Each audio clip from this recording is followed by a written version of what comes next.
दोस्तों, इसके पहले वाले भाग में हमने देखा था समास के 2 समास पढ़ाए थे और आज हम भाग 2 में 4 समास के बारे में जानेंगे, जिसमें कर्मधारय, द्वंद्व समास, द्विगु समास और बहुव्रीहि समास के बारे में आज जानेंगे।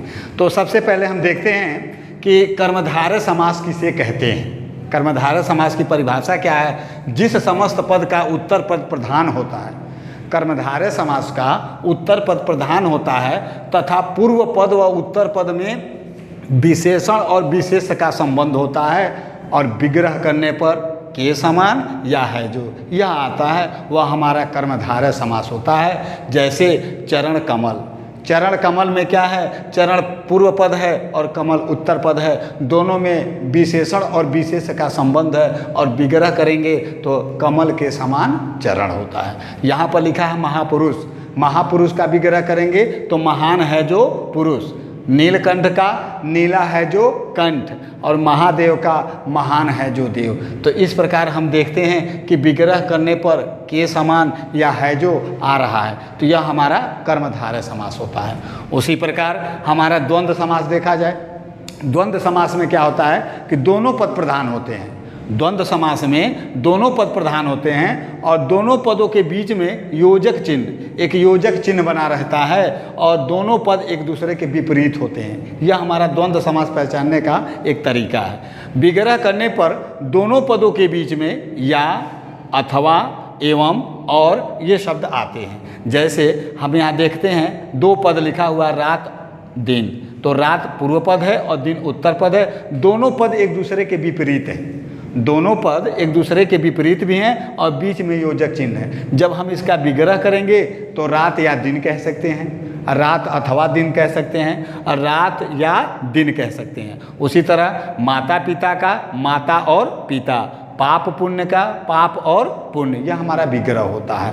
तो द्वंद्व समास में क्या होता है कि दोनों पद प्रधान होते हैं। इसी प्रकार द्विगु समास किसे कहते हैं? तो द्विगु समास में क्या होता है कि पूर्व पद जो है संख्यावाचक होता है। जिस समस्त पद का पूर्व पद संख्यावाचक हो उसे हम द्विगु समास कहते हैं। जैसे चौराहा। चौराहा में भी 2 पद है। चौ का मतलब हो गया 4 और राहा का मतलब राह से, यानी 4 राहों का समूह। इसमें क्या होता है? विग्रह करने पर समाहार या समूह ये 2 शब्द जुट जाते हैं। तो चौराहा का समास विग्रह होगा 4 राहों का समाहार। नवग्रह का क्या होगा? नवग्रह का होगा 9 ग्रहों का समाहार। पंचमेवा का 5 मेवों का समाहार। इस प्रकार हमारा द्विगु समास जो है पूर्व पद जो है संख्यावाचक से बन जाता है। इसी प्रकार 6वें नंबर पर देख बहुव्रीहि समास में देखते हैं कि बहुव्रीहि समास किसे कहते हैं। इसकी परिभाषा है जिस समस्त पद का दोनों पद प्रधान नहीं होते। यही एक ऐसा समास है जिसका दोनों पद प्रधान नहीं होता। बाकी सभी समासों में कोई न कोई पद प्रधान होता है, लेकिन बहुव्रीहि समास में कोई पद प्रधान नहीं होता, परंतु ये दोनों पद मिलकर किसी तीसरे पद की रचना करते हैं। जैसे लंबोदर, लंब धन उदर, इसका समस्त पद हो गया। लंबोदर का लंबा है उदर जिसका, यानी गणेश जी की तरफ यह संकेत कर रहा है।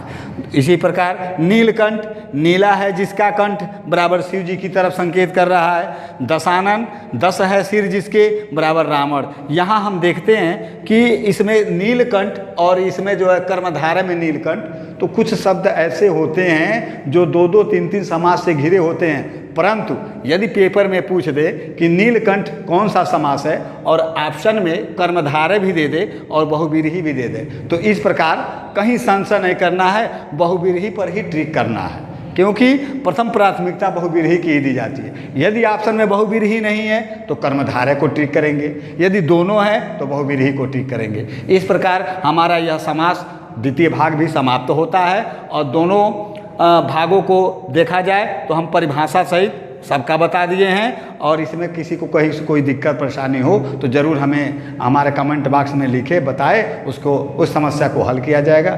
थैंक यू, धन्यवाद।